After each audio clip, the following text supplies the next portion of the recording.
Praise the Lord. സ്നേഹമുള്ളവരെ, ഇന്ന് നാം വിചിന്തനം ചെയ്യുന്ന തിരുവചനം 2 കൊരിന്ത്യർ 2-ാം അധ്യായം 11-ാം തിരുവചനമാണ്.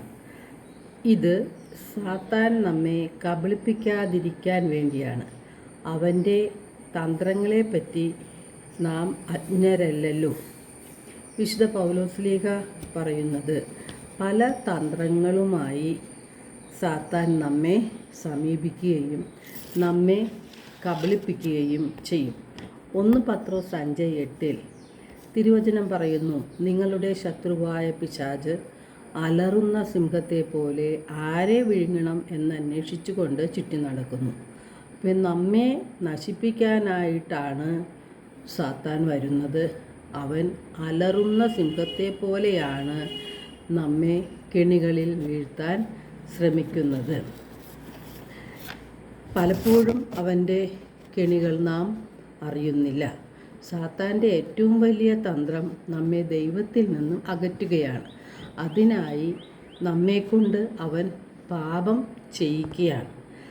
ദൈവത്തിന് എതിരായ പാപമാണ് നമ്മുടെ ഹൃദയത്തിൽ വെറുപ്പും വൈരാഗ്യവും ക്ഷമിക്കാൻ പറ്റാത്ത അവസ്ഥകളും പ്രതികാര ചിന്തകളും എല്ലാം. ക്ഷമിക്കാതിരിക്കുന്നത് വലിയ പാപമാണ് എങ്കിലും അത് പാപമല്ല എന്നൊരു ചിന്തയാണ് സാത്താൻ നമ്മളിൽ കൊണ്ടുവരുന്നത്. നാം ഹൃദയത്തിൽ വെറുപ്പും വൈരാഗ്യവുമെല്ലാം സൂക്ഷിക്കുമ്പോൾ നാം ദൈവത്തിൻ്റെ കൽപ്പനയെ ലംഘിക്കുകയാണ് ചെയ്യുന്നത്. വിദ്വേഷത്തിൻ്റെയും വെറുപ്പിൻ്റെയും വിത്തുകൾ നമ്മുടെ ഹൃദയത്തിൽ വിതയ്ക്കുന്നത് സാത്താനാണ്. ഇതൊന്നും തെറ്റല്ല എന്നുള്ളൊരു ചിന്തയിലാണ് പലപ്പോഴും നാം നമ്മുടെ ഹൃദയത്തിൽ വിദ്വേഷം സൂക്ഷിക്കുന്നത്. നമ്മെ നശിപ്പിക്കാനായി സാത്താൻ വരുന്നത് അലറുന്ന സിംഹത്തെ പോലെയാണെന്ന് വിശുദ്ധ പത്രോസ്ലീഹ പറയുന്നുണ്ട്. നമ്മെ വേദനിപ്പിച്ചവരോട് ക്ഷമിക്കുവാനും അവർക്ക് വേണ്ടി പ്രാർത്ഥിക്കുവാനും അവർക്ക് നന്മകൾ ചെയ്യുവാനുമാണ് യേശുനാഥൻ നമ്മെ പഠിപ്പിച്ചിട്ടുള്ളത്. നാം ക്ഷമിച്ചാൽ മാത്രമേ നമ്മുടെ പാപങ്ങളും ക്ഷമിച്ചു കിട്ടുകയുള്ളൂ. വിശുദ്ധ മാർക്കോസിൻ്റെ സുവിശേഷം 11-ാം അധ്യായം 25 തിരുവചനം പറയുന്നുണ്ട്, നാം പ്രാർത്ഥിക്കുമ്പോൾ നമുക്ക് ആരോടെങ്കിലും എന്തെങ്കിലും വിരോധമുണ്ടെങ്കിൽ അത് ക്ഷമിക്കുവിൻ. അപ്പോൾ ക്ഷമിച്ചിട്ട് വേണം നാം പ്രാർത്ഥിക്കാൻ. അപ്പോൾ മാത്രമാണ് നമ്മുടെ പാപങ്ങൾ ക്ഷമിച്ചു കിട്ടുകയും ദൈവം നമ്മെ അനുഗ്രഹിക്കുകയും ചെയ്യുന്നത്.